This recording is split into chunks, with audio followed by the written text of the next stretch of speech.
नमस्कार दोस्तों, स्वागत है आपका हमारे चैनल टेल्स बाय यशु पर। यहाँ पर आपको मिलेंगी रोचक और सस्पेंसफुल कहानियाँ। अगर आपको यहाँ पर हमारी कहानियाँ पसंद आती हैं तो कृपया करके आप हमारी वीडियोस को लाइक करें, इसको अपने दोस्तों को साथ शेयर करें और साथ के साथ अपना कमेंट करना ना भूलें। अगर आप इस चैनल पर नए हैं तो कृपया करके इसे सब्सक्राइब भी करें।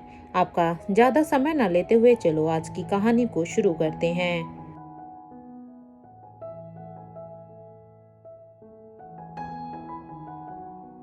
पिछले एपिसोड में हमने सुना था कि रोहित मारवा यहाँ पर एक दूसरे कमरे में राहुल से बात कर रहा था, क्योंकि वो यहाँ पर दिल्ली में होने वाली मीटिंग से रिलेटेड बातें कर रहा था, क्योंकि उसमें वहाँ पर हंसराज मारवा ये सब राहुल के लिए बहुत ही कॉम्प्लिकेशंस क्रिएट कर रहे थे उस मीटिंग में, इसलिए रोहित उसकी हेल्प कर रहा था। इधर जब अनिका रोहित को मीटिंग में बिजी देखती है तो वो उसके पास जाकर बैठ जाती है, लेकिन ये मीटिंग ज्यादा लंबी हो गई थी, इसलिए अनिका अब उसके कंधे पर सिर रख गए अब वहीं पर सो जाती है। अगली मॉर्निंग जब बच्चे और पूरी की पूरी फैमिली जब देखते हैं कि रोहित और अनिका दरवाजा नहीं खोल रहे हैं तो वो वहां पर सभी एकत्रित हो गए थे, क्योंकि रिया ने सभी को ही वहां पर बुला लिया था। अब वहां पर सबको देखकर अब रोहित और अनिका जब वहां पर आते हैं तो वो सब अब उन्हें घूर घूर कर देखते हैं। अब इधर रोहित और अनिका भी जल्दी से शावर लेने के लिए चले जाते हैं। अनिका यहाँ पर अब अपने बालों को शावर लेने के बाद सुखाने लगती हैं, वही साथ में ही अब वो अपना फोन चेक करती है तो जो उस पर जहांगीर का मैसेज आया हुआ था जिसमें लिखा था कि ये एडवांस हथियार मनाली से पेरिस भेजे गए हैं, क्योंकि अनिका ने जहांगीर को जो काम दिया था जहांगीर ने उस काम को कर उसकी इन्फॉर्मेशन निकाल कर अनिका को मैसेज के थ्रू सेंड कर दी थी। जहांगीर का मैसेज पढ़ने के बाद अब अनिका अपनी ही सोच में चली जाती है और अब वो यही सोच रही थी कि आखिर मनाली में कौन हो सकता है जो ये इलीगल वेपन्स की स्मगलिंग कर रहा होगा। अब इसके बारे में तो मुझे जानना ही होगा, क्योंकि कोई तो ऐसा जरूर है जो वहां से यहाँ पर हथियार भेज रहा है, और वो भी इतने एडवांस टेक्नोलॉजी के। अनिका अब अपनी ही सोच में थी कि तभी अब उसके कानों में अब रोहित की आवाज आती है। रोहित जो कि अनिका को इतनी गहरी सोच में देखकर अब कहता है, अनिका क्या हुआ, तुम ठीक तो हो ना, एवरीथिंग इज फाइन। रोहित के इस सवाल पर अब अनिका कहती है, हाँ मिस्टर मारवा सब ठीक है, मेरे ख्याल से अब हमें चलना चाहिए, मैं बस अब चलने के बारे में ही सोच रही थी। अनिका की ये बात सुनकर अब रोहित कहता है, okay Anika just give me 2 minute. ये कहते हुए ही अब रोहित मिरर के सामने जाकर अब रेडी होने लगता है। जब दोनों ही अब पूरी तरह से रेडी हो गए थे तो वो दोनों अब जल्दी से बाहर निकल कर अब एलिवेटर से सीधा ही ग्राउंड फ्लोर पर आ जाते हैं। जैसे ही जब वो ग्राउंड फ्लोर पर आते हैं तो वहां पर उन पहले से ही सभी लोग वहां पर मौजूद थे। अपने मोम और डैड को सामने देखकर अब रिया कहती है कि wow mom you are looking pretty and dad you also looking handsome. अब अपनी बेटी की ये मक्खन लगाती हुई बातों को सुनकर अब रोहित और अनिका दोनों ही प्यार से अब उसके सिर पर हाथ फिर रखकर अब अपने हाथ को उसके बालों में चलाते हैं। अब वो कहते हैं ओके ठीक है थैंक यू, लेकिन अब जल्दी से अपना ब्रेकफास्ट फिनिश कर लो, आज हमें बहुत ही ज़्यादा घूमना है। रिया की ये बात सुनकर अब अनिका रोहित कहते हैं, बस 2 मिनट बेटा, तो तब तक आप लोग एक दूसरे के साथ बातें कर लीजिए। जहाँ पर अब अनिका और रोहित दोनों ही अपना ब्रेकफास्ट फिनिश करने लगते हैं तो वहीं बाकी सब भी अभी होटल के दूसरे एरिया में अब घूम रहे थे, क्योंकि वो अब यहाँ पर अब रोहित और अनिका का वेट में अब उन्होंने सोचा कि तब तक हम यहाँ पर इस होटल का ही राउंड लगा लेते हैं, क्योंकि इस होटल को भी बड़े ही एंटीक्यू पीसेस से सजाया गया था। कुछ ही देर में अब अनिका और रोहित ने अपना ब्रेकफास्ट फिनिश कर लिया था और अब वो सभी से कहते हैं कि चलिए हमारा हो गया है, अब हम घूमने के लिए चल सकते हैं। अब ये सुनते ही अब सभी लोग घूमने के लिए वहां से जल्दी से निकल जाते हैं। यहाँ पर अब करण और धनंजय के दिमाग में अभी भी यही था कि वो आखिर किस तरह से आयशा को थोड़ी देर के लिए डिस्ट्रैक्ट करें, ताकि रिया और उसके साथ जितने भी लोगों को कार रेसिंग करनी है वो कर सकें। कुछ ही देर में वो सभी अभी पार्क में आ जाते हैं।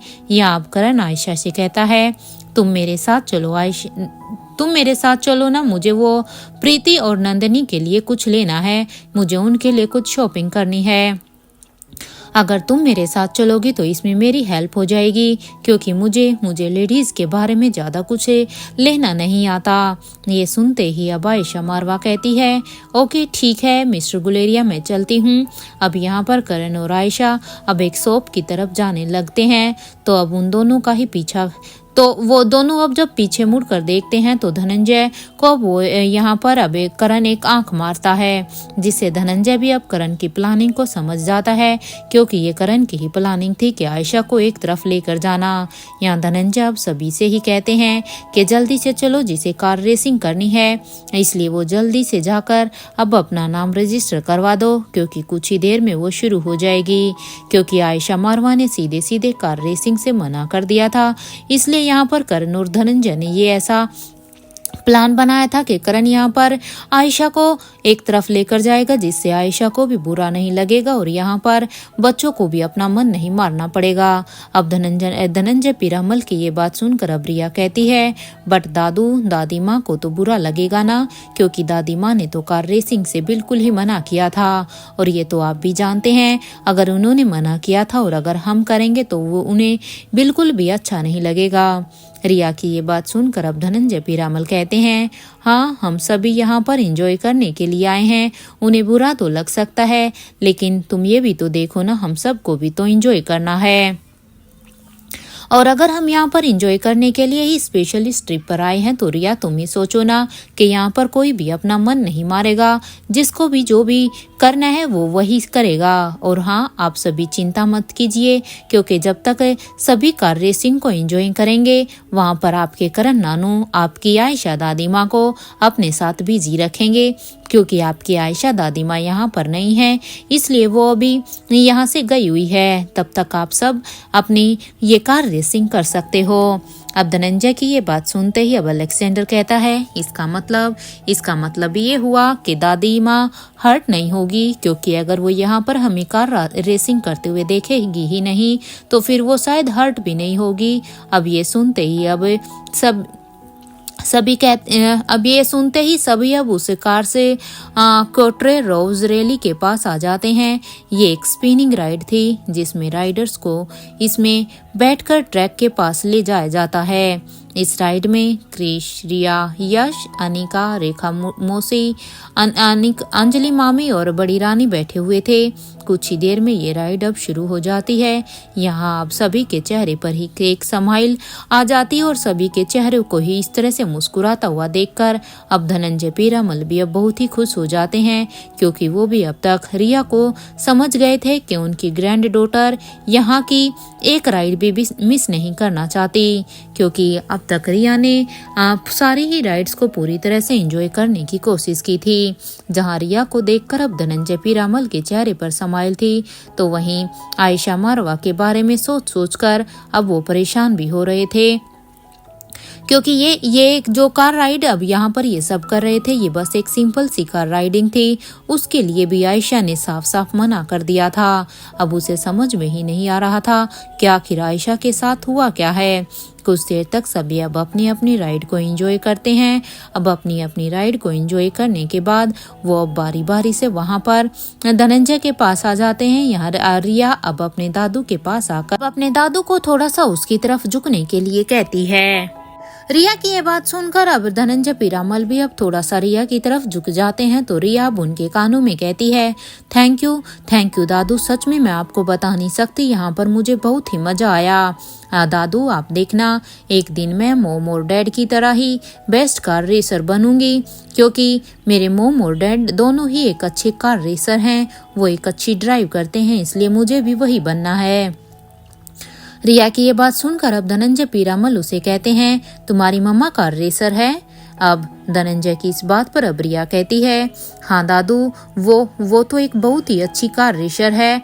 आपने world famous car racer Kartik के बारे में तो सुना ही होगा ना दादू। अब रिया की इस बात पर अब धनंजय पीरामल नाम में अपना सिर हिला देते हैं, क्योंकि धनंजय तो पिछले 15 सालों से कोमा में थे, इसलिए अभी तक उन्हें ये नाम अपने कानों में सुनने के लिए नहीं मिला था।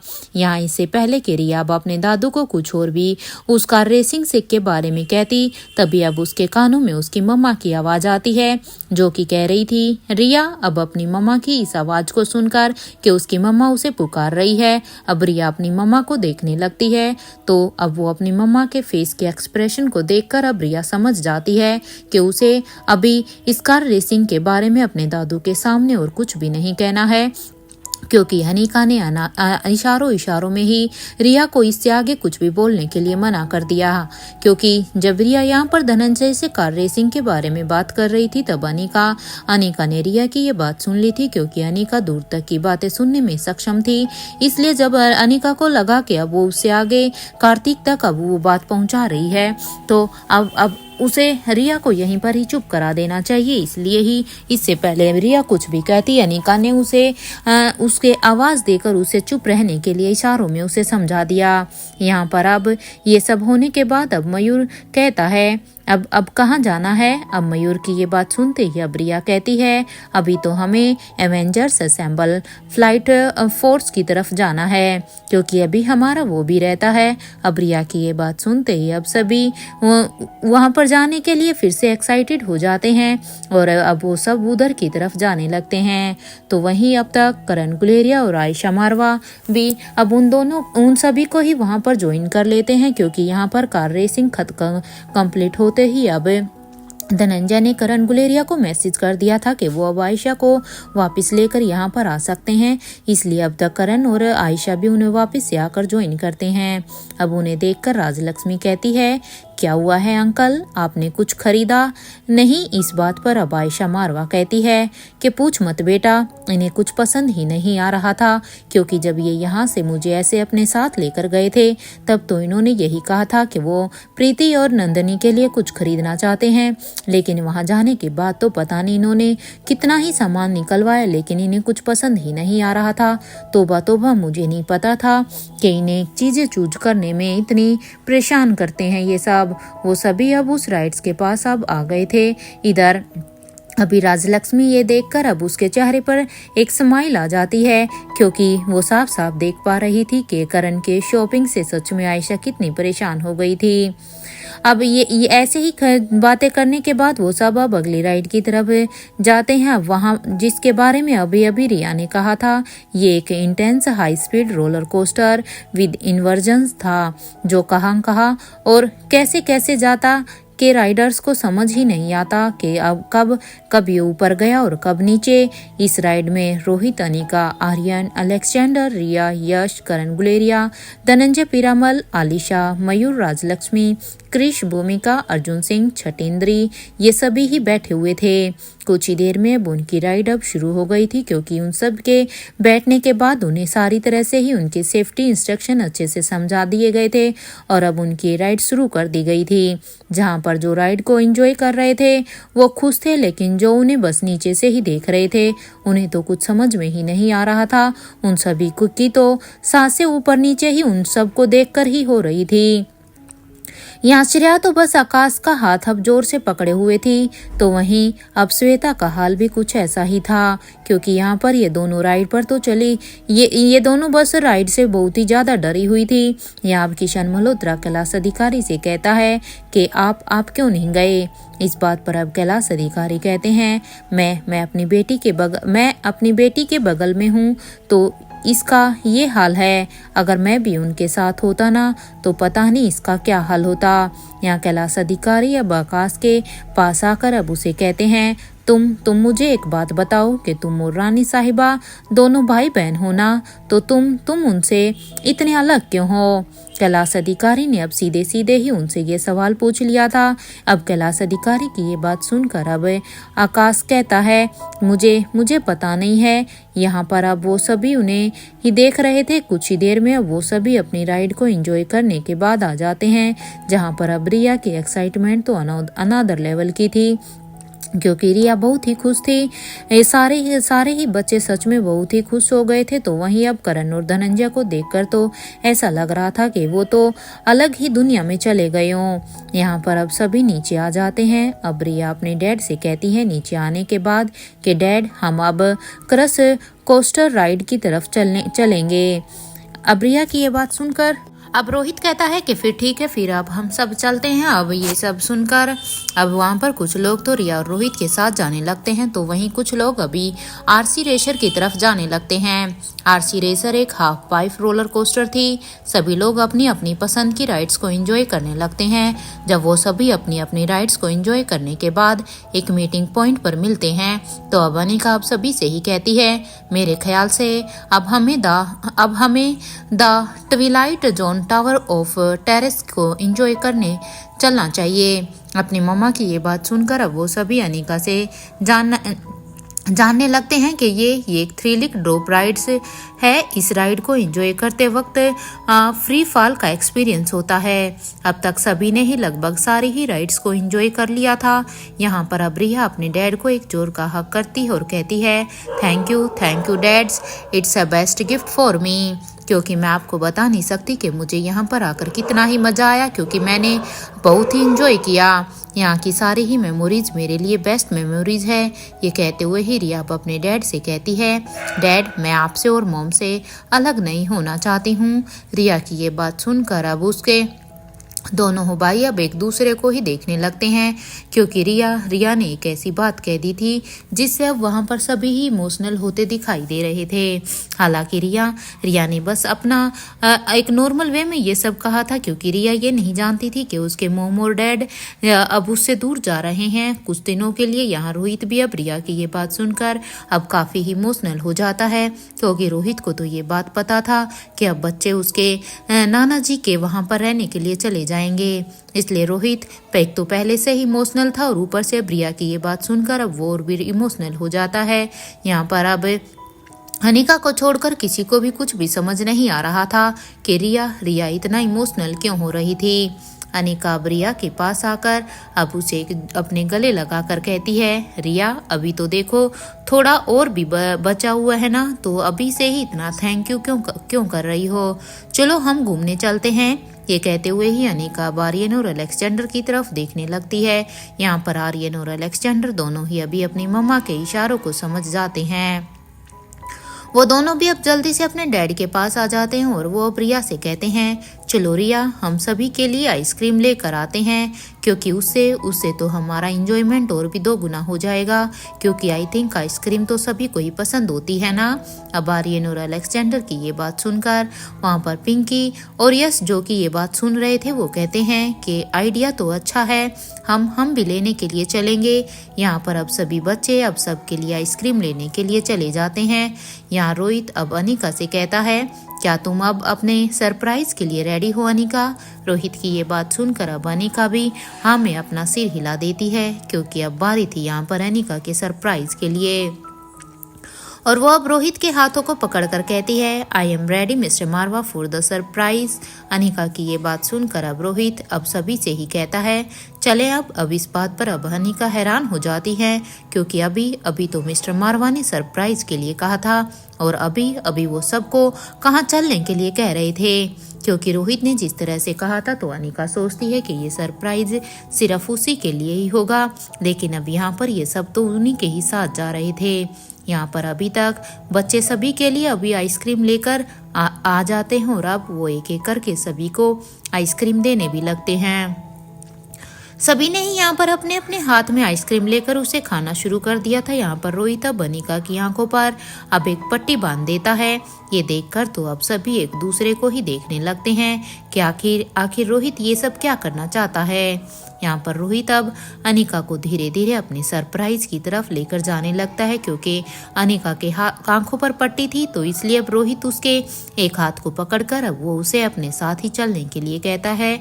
कुछ ही देर में वो सभी अब एक कास्टल के बाहर खड़े थे और कास्टल को देखकर तो अब सभी एकदम से ही हैरान हो जाते हैं, क्योंकि यहाँ पर सभी जानते थे कि यहाँ पर हर कास्टल पब्लिक के घूमने के लिए है, यहाँ पर कोई प्राइवेट टाइम स्पेंड नहीं कर सकता है। कुछ ही देर में उस कास्टल का दरवाज़ा खुला तो सामने उन सभी के लिए सॉफ्ट वेलकम म्यूजिक बजने लगता है। सभी अब एक एक करके उसे कास्टल के अंदर आ जाते हैं, तो वहाँ का मैनेजर अब रोहित से कहता है आज के लिए ये कास्टल आपका हुआ। मैंने बाकी पब्लिक के लिए इसे बंद करवा दिया है, जैसा कि आपने मुझे आदेश दिया था। आई होप आपको किसी भी तरह की कोई भी परेशानी नहीं होगी। Enjoy our services. I hope you all are like it. Manager की इस बात पर अब रोहित उसके हाँ में अपना सिर हिलाता है और अब वो उसे उसके इस काम के लिए थैंक यू कहता है। तो यहाँ पर अब रोहित अब मैनेजर को थैंक यू कहने के बाद अब सभी से ही कहता है enjoy your quality time now. Rohit की ये बात सुनकर अब सभी हाँ में अपना सिर हिला देते हैं और यहाँ पर रोहित अब अनिका को गाइड करते हुए उसे स्टेयरकेस से ऊपर की तरफ लेकर जाने लगता है, क्योंकि रोहित ने यहाँ पर अब सभी को ही कास्टल राइड के लिए छोड़ दिया था। यहाँ पर बच्चे अपने गेम जोन की तरफ जाने लगते हैं, तो वहीं रिया, पिंकी, लतिका और सबा ये सभी अभी प्रिंसेस रूम की तरफ जाने लगती हैं। यहाँ करण गुलेरिया, धनंजय पीरामल, कैलाश अधिकारी और किशन मल्होत्रा ये सभी अब गोल्फ कोर्स की तरफ जाने लगते हैं, क्योंकि इन सबको आज यहाँ पर गोल्फ कोर्स खेलना था। तो वहीं आयशा मारवा, बड़ी रानी, अंजलि मामी और उनके साथ रेखा मौसी और सावित्री ये सभी अब गार्डन एरिया में बैठकर एक दूसरे के साथ बातें कर रही थी, क्योंकि पूरे दिन की दौड़ भाग में अब ये थक गई थी। अब ये यहाँ पर बैठकर थोड़ा सा आराम करना चाहती थी और एक साथ दूसरे के साथ बात करना, क्योंकि इनके लिए तो यही एक इनका स्पेशल टाइम था। तो वहीं स्टाफ उन्हें अभी वहां पर ड्रिंक सर्व कर रहे थे। यहाँ पर अब आकाश गुलेरिया अब श्रेया को लेकर एक प्राइवेट रूम की तरफ जाने लगता है, तो वहीं चिराग अभी ज्योत्सना को, मयूर राजलक्ष्मी को और अब्दुल फारिजा को, भूमिका और निखिल ये दोनों साथ में जाते हैं। ये सभी अब अपने अपने टेस्ट के हिसाब से अब अपने अपने रूम के अंदर आ जाते हैं। यहाँ श्वेता को अब लक्ष्य की याद आ रही थी, क्योंकि जैसे जैसे सब अपने अपने पार्टनर के साथ जा रहे थे, तो अब श्वेता लक्ष्य को यहाँ पर बहुत ही मिस कर रही थी। अब वो कुछ भी नहीं सोचती है। अब वो रिया और लतिका को ज्वाइन करने के लिए अब उनके रूम की तरफ जाने लगती है, क्योंकि श्वेता ये सोचती है कि अब लक्ष्य तो यहाँ पर नहीं है, इसलिए अब सब अपना अपना पेयर बनाकर चले गए, लेकिन वो रह गई, इसलिए अब उसके पास कोई ऑप्शन नहीं था। इसलिए अब वो रिया और लतिका के रूम की तरफ बढ़ जाती है और यहाँ पर क्रिश भी अब आर्यन और अलेक्जेंडर को ज्वाइन करता है, जहाँ पर कभी नालिशा अपने मामा जी के गेम को देखने के लिए गोल्फ कोर्स में आ जाती है। तो वो जैसे ही वो वहाँ पर आती है तो वो देखती है कि मिस्टर करण गुलेरिया तो दूसरी तरफ हॉर्स राइडिंग कर रहे हैं, क्योंकि उन्होंने सोचा था कि ये सभी ही यहाँ पर गोल्फ कोर्स खेलेंगे, लेकिन यहाँ पर करण गुलेरिया तो अलग से ही अपना एक गेम खेल रहे थे। वो यहाँ पर अपनी हॉबी यानी कि वो हॉर्स राइडिंग कर रहे थे। वहां अब तक रोहित अनिका को लेकर अब एक टॉप फ्लोर पर आ जाता है और अब वो उस रूम के अंदर आ जाता है जो उसने पहले से ही बुक किया था। अंदर आने के बाद जब रोहित अनिका की आंखों पर से पट्टी हटा देता है, तो सामने उस रूम को देखकर तो अब अनिका कभी उस रूम को देख रही थी तो कभी रोहित को। पूरा का पूरा रूम ही डिज्नी प्रिंसेस की थीम पर था, क्योंकि पूरे ही रूम को यहाँ पर डिज्नी प्रिंसेस के बेस पर ही पूरा सजाया गया था। ड्रेसिंग मिरर से लेकर बेड, हर एक चीज बहुत ही खूबसूरत थी। रोहित अब अनिका को लेकर अब गैलरी में आ जाता है और अब वो दोनों ही अब टॉप फ्लोर पर थे। वो जहाँ पर थे वहां से उन्होंने पूरा ही डिज्नीलैंड दिखाई दे रहा था। अनिका के पीछे आकर अब रोहित अपने चिन को अब अनिका के कंधे पर रख देता है और अब वो अनिका से पूछता है कि कैसा लगा अनिका सरप्राइज। क्या तुम मुझे बताओगे कि क्या तुम्हें मेरा ये सरप्राइज अच्छा भी लगा या मेरी मेहनत ऐसे ही खराब हुई। रोहित के इस सवाल पर अब अनिका कहती है, जब मैं छोटी थी ना मिस्टर मारवा, तब मैंने सिंड्रेला की कहानी सुनी थी। उस कहानी के अनुसार सिंड्रेला ने अपनी लाइफ में बचपन से ही कितनी ही सारी पेनफुल मोमेंट को फेस किया था। उसकी लाइफ कितनी ही ट्रिकी थी, क्योंकि उसे अपनी लाइफ के हर एक पड़ाव पर बहुत ही दुख भी हुआ था। कोई उसे साथ नहीं दे रहा था और फिर अचानक से उसकी लाइफ इतनी आसानी से अचानक से बदल जाती है, क्योंकि उसकी लाइफ में एक प्रिंस चार्मिंग आया और उसकी लाइफ एकदम से ही बदल गई। अब अनिका की लाइफ में भी वो प्रिंस चार्मिंग कोई और नहीं मिस्टर मारवा बल्कि आप ही हैं, क्योंकि जब से आप मेरी लाइफ में आए हैं तब से मेरी लाइफ भी सिंड्रेला की तरह ही पूरी तरह से चेंज हो गई है। आपके आने के बाद मेरी लाइफ सच में बदल गई है। Thank you so much mister Marwah for everything. Anika की ये बात सुनकर अब रोहित उसे कहता है कि पुरानी बातों को याद करने की क्या जरूरत है अनिका, क्योंकि मैं तो तुम्हें यहाँ पर खुश करने के लिए लेकर आया था, लेकिन तुम तो यहाँ पर मुझे लग रहा है आज खुद ही इमोशनल हो गई। जो अनिका हमेशा से ही एक स्ट्रॉन्ग पिलर की तरह खड़ी रहती थी, आज वो इतना इमोशनल क्यों? क्योंकि जब भी मैं कभी भी बिखरता हूँ तो मुझे संभालने वाली तो मेरी अनिका ही होती है। अगर तुम नहीं होती तो सच बताऊं अनिका, मैं भी कुछ नहीं होता। इसलिए अब तुम्हें इन बातों को जो याद करने की कोई भी जरूरत नहीं है अनिका। रोहित के इस सवाल पर अब अनिका उसे कहती है, जब मैं छोटी थी ना तो टीवी पर मिस्टर मारवा मैं ये मिक्की माउस का कार्टून देखकर मैं उस वक्त सोचती थी कि पता नहीं मैं इनसे कभी मिल भी पाऊंगी या नहीं, क्योंकि मुझे बस उनसे मिलने की ख्वाहिश होती थी। लेकिन मुझे ये नहीं पता था कि सच में ऐसा कुछ होता है। रिया के आने के बाद जब मैं रेखा मौसी के साथ लंदन आ गई थी ना तो तब मैं बहुत ही बिजी हो गई थी, इतनी बिजी कि मुझे मेरी लाइफ में मेरे लिए भी समय नहीं था। कभी इन सब चीज़ों के लिए टाइम ही नहीं निकाल पाती थी, क्योंकि हमेशा से ही मैं अपनी लाइफ में इतनी बिजी रहती थी कि अगर मैं सच बताऊं तो मैं रिया को भी पूरी तरह से टाइम नहीं दे पाती थी।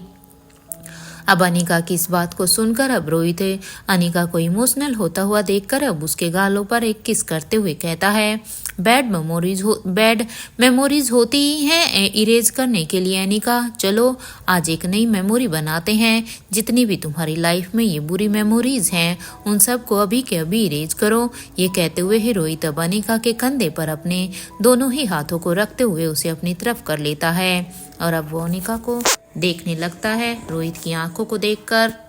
अनिका अब रोहित से कहती है कि कोई भी शरारत करने की कोशिश भी मत करना मिस्टर मारवा, वरना आप अंजाम के बारे में तो जानते हैं। इस बात पर अब रोहित अनिका से कहता है कि आज मत रोकना अनिका, आज के बाद पता नहीं हमें ये मौका फिर कब मिलेगा भी या नहीं। रोहित की अब ये बात सुनकर अब अनिका उसे ही देखने लगती है और यहाँ पर रोहित उसे अब अपनी बाहों में भर लेता है। कुछ ही देर तक इसी तरह से दोनों एक दूसरे की बाहों में थे। कुछ देर के बाद अब रोहित अनिका को अपनी बाहों में उठाकर अब उसे अंदर रूम में लेकर जाता है। कुछ ही देर में वो दोनों एक दूसरे के बाहों में अब पिघलने लगे थे। वहीं दूसरी तरफ अब तक स्वाति मल्होत्रा और वो स्टैचू अब उस कास्टल को पास करके वहां पर आ जाते हैं। यहाँ वो स्टैचू अब स्वाति मल्होत्रा से कहता है, बी केयरफुल, इस बार किसी के सामने मत आ जाइएगा। उस स्टैचू की ये बात सुनकर अब स्वाति मल्होत्रा कहती है, मुझे मेरा काम अच्छी तरह से पता है, इसलिए मुझे बार बार ये सब याद मत दिलाओ। स्वाति मल्होत्रा की ये बात सुनकर अब वो स्टैचू उस कास्टल की तरफ देखने लगती है। वहीं दूसरी तरफ राजीव गुलेरिया के पैलेस में इधर महेंद्र राजीव का नाम जोर जोर से चिल्ला रहा था। यहाँ महेंद्र के इतना चिल्लाने पर अब शीला उससे कहती है, तुम इतना क्यों गला फाड़ फाड़ कर चिल्ला रहे हो? आखिर क्या हुआ है ऐसा जो तुम ऐसे चिल्लाए जा रहे हो? क्या किसी को कुछ बताओगे भी? अगर इसी तरह से तुम चिल्लाते रहे तो फिर तो कल अगले दिन तक तुम्हारे मुंह से जुबान भी नहीं निकलेगी, ये तुम बोलने के लायक भी नहीं रहोगे। इस बात पर अब महेंद्र कहता है, तुमसे मतलब तुम बस अपना काम करो बस। अगर बता सकती हो तो मुझे ये बताओ कि अभी राजीव गुलेरिया कहाँ पर है, क्योंकि मुझे बस अभी राजीव से ही बात करनी है। महेंद्र की इस बात पर अब शीला कहती है, वो तो टेरेस पर हैं, क्योंकि मैंने उन्हें जाते हुए देखा था, वो शायद अपनी प्रैक्टिस कर रहा है। अब शीला की ये बात सुनते ही महेंद्र अब जल्दी से एलिवेटर के पास जाता है और वो अब टेरेस की तरफ जाने लगता है। कुछ ही देर में महेंद्र अब टेरेस पर आ जाता है।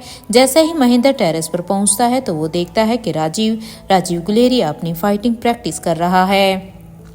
महेंद्र अब इंतजार करने लगता है कि कब राजीव की प्रैक्टिस पूरी होगी और वो उसे अपनी इन्फॉर्मेशन दे, क्योंकि महेंद्र से ना तो अब यहाँ पर ज़्यादा इंतजार हो रहा था और ना ही वो उसकी प्रैक्टिस को बीच में ही रोकना चाहता था। कुछ ही देर के इंतजार के बाद जब महेंद्र ने देखा तो राजीव ने अब एक ब्रेक लिया, तो अब वो जल्दी से उसके पास जाकर अब उससे कहता है कि एक बुरी खबर है।